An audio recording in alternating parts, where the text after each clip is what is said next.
और मुंडों की माला में जिन शिव जी की जटा अलंकृत है, जो पार्वती जी दिव्य वस्त्र धारण की हैं और जो शिव जी दिगंबर नंगे हैं, ऐसे शिव पार्वती जी तथा शिव जी को प्रणाम करता हूँ।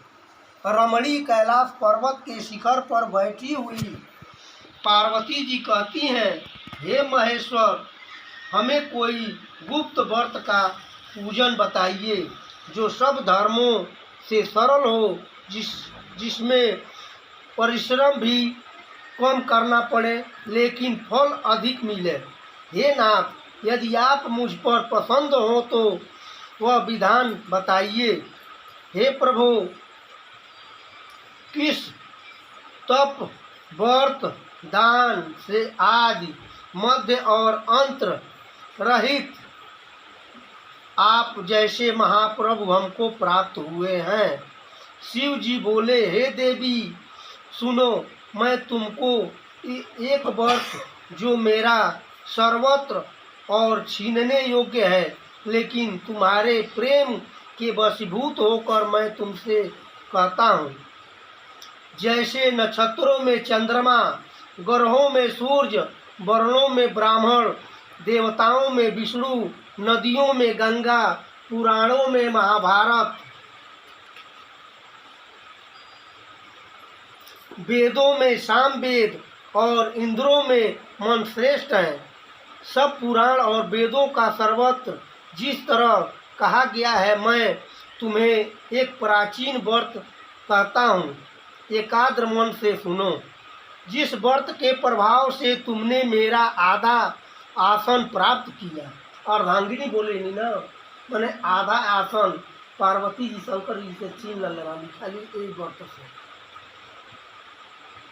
प्राप्त किया है, और वह मैं तुमको बतलाऊंगा, क्योंकि तुम मेरी प्रेमसी हो। भाद्रपद मास के हस्त नक्षत्र से युक्त शुक्ल पक्ष की तृतीया तिथि को उनका अनुष्ठान मात्र करने से स्त्रियां सब पापों से मुक्त हो जाती हैं। हे देवी, तुमने आज से बहुत दिनों पहले हिमालय पर्वत पर इस व्रत को किया था। यह वृत्तांत मैं तुमसे कहूँगा। पार्वती जी ने पूछा, हे नाथ, मैंने क्यों यह व्रत किया था, यह सब आपके मुख से सुनना चाहता हूँ। शिव जी ने कहा, भारतवर्ष के उत्तर की ओर एक बड़ा रमणी और पर्वतों में श्रेष्ठ हिमवान नामक पर्वत है। मैंने हिमवान सुने तनी, कैलाश जो मैं क्या हिमालय लोग का है ना, उसके आसपास तरह तरह की भूमियाँ और तरह तरह के वृक्ष उस पर लगे हुए हैं। नाना प्रकार के पक्षी, अनेक प्रकार के पशु उस पर निवास करते हैं। वहाँ पहुंचकर गंधर्वों के साथ बहुत से देवता, सिद्ध, चारण, पक्षीगण सर्वदा प्रसन्न मन से विरजते हैं। वहाँ पहुंचकर गंधर्व गाते हैं, अप्सराएं नाचती हैं।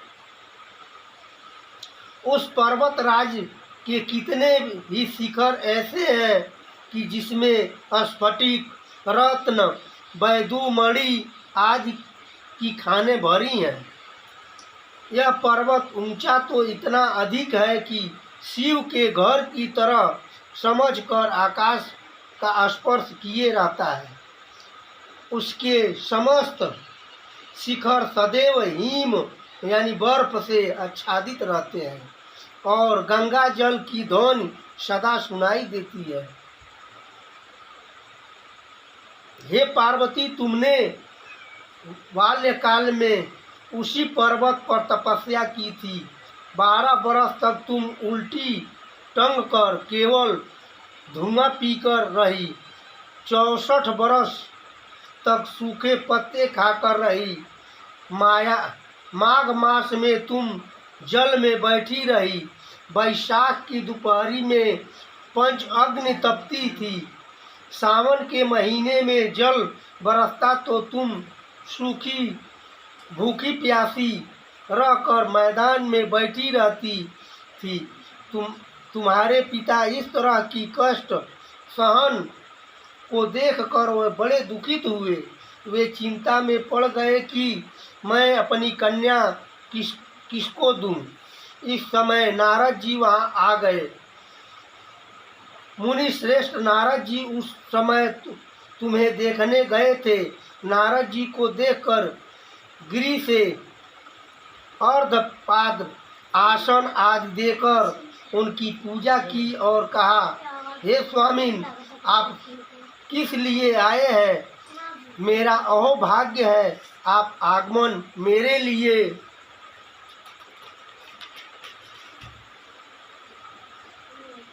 अच्छा है। नारद जी ने कहा, हे पर्वतराज, सुनो, मैं भगवान विष्णु का भेजा हुआ आपके पास आया हूँ। आपको चाहिए कि यह कन्या रत्न किसी योग्य वर को दें। भगवान विष्णु के समान योग्य वर ब्रह्मा, इंद्र और शिव इनमें से कोई नहीं है।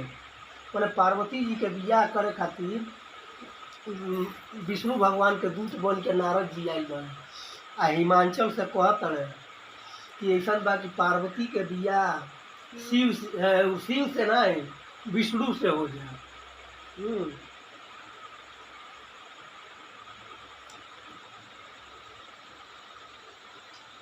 इसमें से कोई नहीं है, इसलिए मैं यही कहूँगा कि आप अपनी कन्या भगवान विष्णु को दे दें। हिमवान ने कहा, भगवान विष्णु स्वयं मेरी कन्या ले रहे हैं और आप यह संदेश लेकर आए हैं तो मैं उन्हें अपनी कन्या दे दूंगा। हिमवान की इतनी बात सुनकर मुनिराज नारद आकाश में विलीन हो गए। ए पीताम्बर, शंख, चक्र, गदाधारी भगवान विष्णु के पास पहुँचे। वहाँ हाथ जोड़कर नारद जी ने भगवान विष्णु से कहा, हे देव सुनिए, मैंने आपका विवाह पक्का कर दिया। इधर हिमवान ने पार्वती के पास जाकर कहा कि हे पुत्री, मैंने तुम्हें भगवान विष्णु को दे डाला। तब पिता की बात सुनकर तुम बिना उत्तर दिए ही अपनी सखियों के घर चली गई और जमीन पर पड़कर तुम बड़ी दुखी होती हुई विलाप करने लगी। तुमको इस तरह विलाप करते देखकर एक सखी के ने पास आकर कहा, देवी तुम क्यों इतनी दुखी हो, इसका कारण बताओ। तुम्हारी जो कुछ इच्छा होगी मैं यथाशक्ति उनको पूरा करने की चेष्टा करूंगी, इसमें कोई संशय नहीं है। पार्वती बोली, मेरी जो कुछ अभिलाषा है उसे तुम प्रेम पूर्वक सुनो।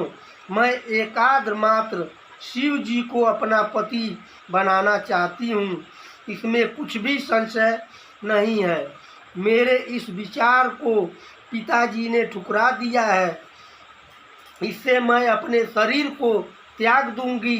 पार्वती की यह बात को सुनकर सखियों ने कहा कि शरीर का त्याग न करो, चलो किसी ऐसे वन में चलें जहाँ पिता को पता न लगे। ऐसी सलाह कर तुम वैसे ही वन में जा पहुँची।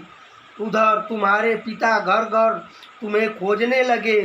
दूतों द्वारा भी खबर लेने लगे कि कौन देवता या किन्नर मेरी पुत्री को हर ले गया है। उन्होंने मन ही मन कहा, मैं नारद जी के आगे प्रतिज्ञा कर चुका हूँ कि अपनी पुत्री भगवान विष्णु को दूंगा। ऐसा सोचते सोचते हिमवान मूर्छित हो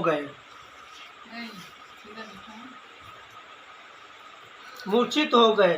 गिरिराज की मूर्छित देखकर सब लोग हाहाकार करते हुए दौड़ पड़े और होश हुआ तो सब पूछने लगे कि गिरिराज, आप अपनी मूर्छा का कारण बताएं। बताएं। हिमवान ने कहा, आप लोग मेरे दुख का कारण सुने।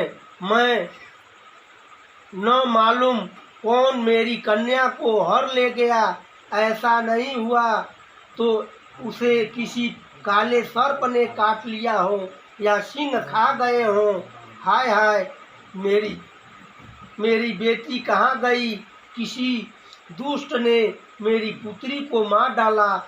ऐसा कह के वो वायु के झोंके से कांपते हुए वृक्ष के समान कांपने लगे। इसके बाद हिमवान तुम्हें वन वन खोजने लगे। वन में भी सिंह, भालू, हिंसक जंतुओं से बड़ा भयानक हो रहा था। तुम भी अपनी सखियों के साथ उस भयानक वन में चलती चलती एक ऐसे जगह जा पहुंची जहां एक नदी बह रही थी। उसके रमणीय तट पर एक बड़ी सी कंदरा थी।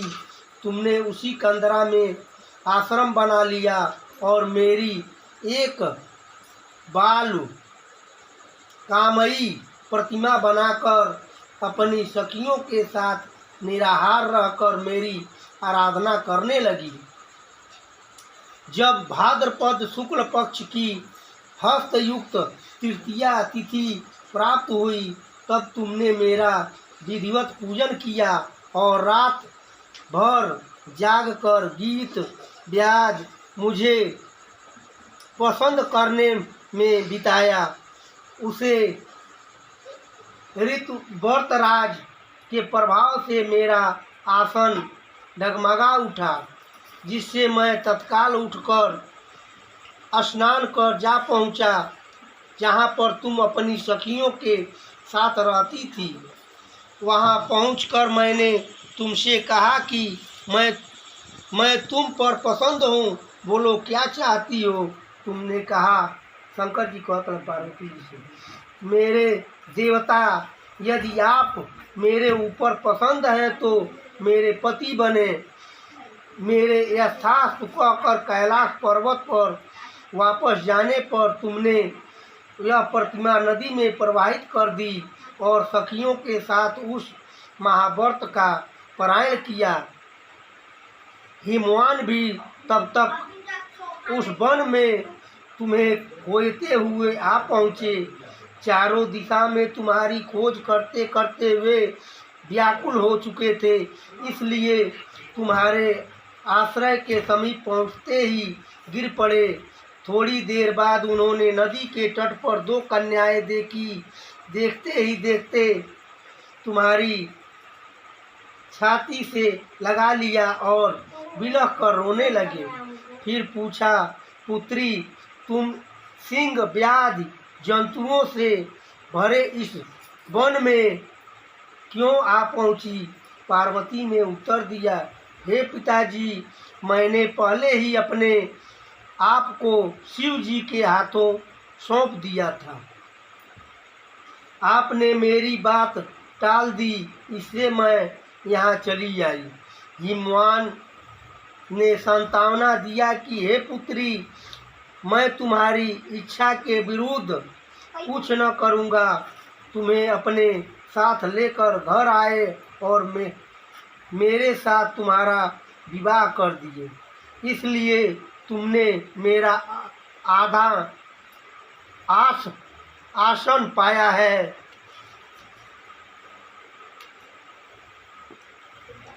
तब से आज तक किसी के सामने मुझे यह व्रत प्रकट करने का अवसर नहीं प्राप्त हुआ। हे देवी, मैं यह बताता हूँ कि इस व्रत का हरतालिका नाम क्यों पड़ा। ये व्रत के नाम लोग चीज कहेंगे, लेकिन हरतालिका तुमको सखियों ने हर ले गई थी, इसी से हरतालिका नाम पड़ा। पार्वती जी ने कहा कि हे प्रभु, आपने नाम तो बताया, जब विधि भी बताइए। इसका क्या पुण्य है, क्या फल है, यह व्रत कौन करे? शिव जी पार्वती जी से कहते हैं, हे देवी, जो स्त्री जात की भलाई के लिए यह व्रत उत्तम व्रत बताया हूँ। जो स्त्री अपने सौभाग्य की रक्षा करना चाहती हो वह यत्न पूर्वक इस व्रत को करे। पहले केले के खंभे आदि से सुशोभित एक सुंदर मंडप बनावें। उसमें रंग बिरंगे रेशमी कपड़ों से चंदवा लगाकर चंदन आदि सुगंधित द्रव्यों से वहाँ मंडप लिपवावें। फिर शंख मेरी मुद्द आदि बजाते हुए बहुत से लोग एकत्रित होकर तरह तरह के मंगलाचार करते हुए उस मंडप में पार्वती जी तथा शिव जी का प्रतिमा स्थापित करें। उस रोज दिन भर उपवास कर बहुत से सुगंधित फूल फल मनोहर धूप नाना प्रकार के नैवेद्य पर एकत्र करके पूजा करें और रात भर जागरण करें। ऊपर जो वस्तुएं गिनाई गई हैं उसके अतिरिक्त नारियल सुपारी जावित्री नींबू लौंग अनार नारंगी आदि जो फल प्राप्त हो सके उन्हें इकट्ठा कर लें। उस ऋतु में जो फल या फूल मिल सके विशेष रूप से रखें। इसके बाद धूप दीपादि से पूजन कर प्रार्थना करें। हे शिव रूपेणी, हे मंगले, सब अर्थों को देने वाली हे देवी, हे शिव रूपी आपको नमस्कार है। हे शिव रूपे आपको सदा के लिए नमस्कार है। हे ब्रह्म रूपेणी आपको नमस्कार है। हे जगदात्री आपको नमस्कार है। हे सिंह वाहिनी संसार के भय से भयभीत मुझ दीन की रक्षा करो।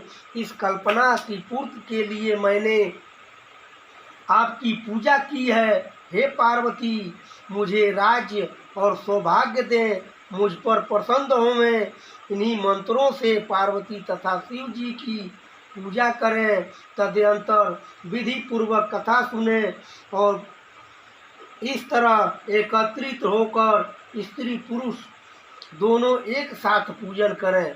फिर वस्त्र आदि से जो कुछ हो उसका संकल्प करें। हे देवी, जो स्त्री इस प्रकार पूजन करती हैं वह सब पापों से छूट जाती हैं और इसे 7 जन्म तक सुख तथा सौभाग्य प्राप्त होता है। जो स्त्री तृतीया तिथि का व्रत न करे अन्न भक्षण करती हैं तो वह 7 जन्म तक बंध्या रहती हैं और उनको बार बार विधवा होना पड़ता है। वह सदा दारिद्र पुत्र शोकाकुल स्वभाव की लड़ाकी सदा दुख भोगने वाली होती हैं और उपवास न करने वाली स्त्री अंत में घोर नरक में जाती है। तीज को अन्न खाने से सुकरी, फल खाने से बंदरिया, पानी पीने से जोंक, दूध पीने से सांपनी, मांसाहार करने से बाघिन, दही खाने से बिल्ली और मिठाई खाने से चींटी और सब खाने से मक्खी होती है। उस रोज सोने से अजगरीन, पति को धोखा देने से मुर्गी होती है। इसलिए हर स्त्री व्रत अवश्य करे। दूसरे दिन पात्र से अन्न भरकर ब्राह्मण को दान दें और पारायण करें। जो स्त्री इस प्रकार व्रत करती हैं वह मेरे समान पति पाती हैं और जब वह मरने लगती है तो तुम्हारे समान उसका रूप हो जाता है। उसे सब प्रकार से सांसारिक भोग और आयुध मुक्ति मिल जाती है। इस हरतालिका की व्रत कथा मात्र सुन लेने से प्राणी को 1000 अश्वमेध और सैकड़ों वाजपेय यज्ञ करने का फल प्राप्त होता है। हे देवी, मैंने यह व्रत सब व्रतों को उत्तम व्रत बतलाया हूँ जिसके करने से प्राणी सब पापों से छूट जाता है, इसमें कुछ भी संशय नहीं है। शंख बजाई इसमें शंख थोड़ा पूजा, विष्णु भगवान की पूजा। चलिए अब कुछ